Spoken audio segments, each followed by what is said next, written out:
dinis kalibutan.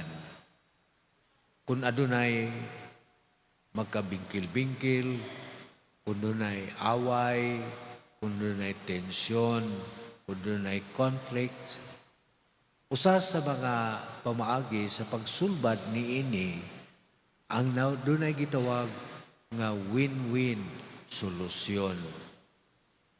Why mapildi, pulos daog, win-win solusyon. Kung ay mga paglalis, gani, ang ubang mga problema, isulbad, pinaagi ning win-win solusyon.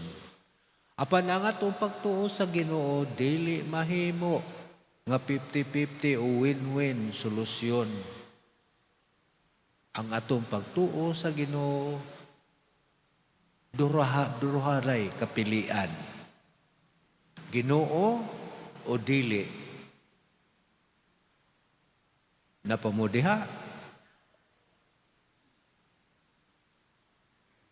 100% sa Ginoo gyud, dili mahimong 70-30 o 60-40. 100% gyud ang atong pagtuo sa Ginoo. Kay kung 100% ang atong pagtuo sa Ginoo, dili ta magduha-duha. Ato na lang wagtangon ang atong mga gikatunan sa itong mga katigulangan nga mga paglihilihi, mga pagtuo-tuo, mga mo nang kung nato kay lisod mo po na siya tangtangon kay pila ka tuig ato na ko na siyang hambin na lagi tipi ko kabahin na nastong kinahanglan gyud. Kay wa may imposible sa Ginoo kinahanglan. Mao nay gikalipay pod, mao nay gikinahanglan sa Ginoo nato ang atong 100% pagsalig ngadto kaniya.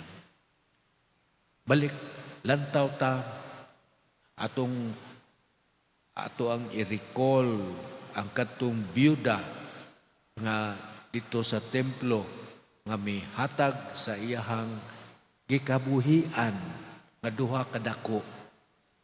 Kinsa may gikahimutan ang katubang ng hulog nga mga dato sobra sa ilang bahandi o ang katong byuda nga duha ka dako ragud in town ang iyang gikabuhian, iyang pagkaon ipalit unta to niya apan gihalad niya ngadto sa templo. Kinsa may kahimutan ni Jesucristo? Ang byuda. Kay ang iyang pagsalig ngadto sa Ginoo 100%. Ingon ana ang gikinahanglan sa Ginoo nato mga igsoon aron kita pod makabuhat sa tanan niyang mga kasuguan. Labi na ang napulo kasugo nga gibanduan kita sa Ginoo nga atong pagabuhaton matag takna matag adlaw niini sa atong kinabuhi. Ato gyud mahinumduman pod si Pedro sa iyang pagkatawhanon nga kinaiya sama nato dining tungura sa ebanghelyo. Giingnan siya ni Jesucristo nganong kaduha-duha ka man. Kita pod giingnan sa Ginoo karon taknaa. Kung naa pa nato ang atong pagduha-duha, kinahanglan atong pangayoon gayud sa Ginoo nga hinahinayan niyang wagtang. Inubanan pod sa ato mga pagpaningkamot. Una mga igsuon, hinaot pa unta sa ato ang pagpanaw, sa atong pagtuo sa Ginoo, mulambo, mutubo gayud unta, hantod nga mo. Himo na sa 100%, wa na tay kang angay nga kahadlukan, wa na tay angay nga kabalakan, kay naaman ang Ginoo kanunay magauban sa ato mga pagsulay, mga kalisdanan nga masinati sa ato kinabuhi matag takna matag adlaw niini. San Pedro ug San Pablo palihog iyampo ninyo kaming tanan kanunay.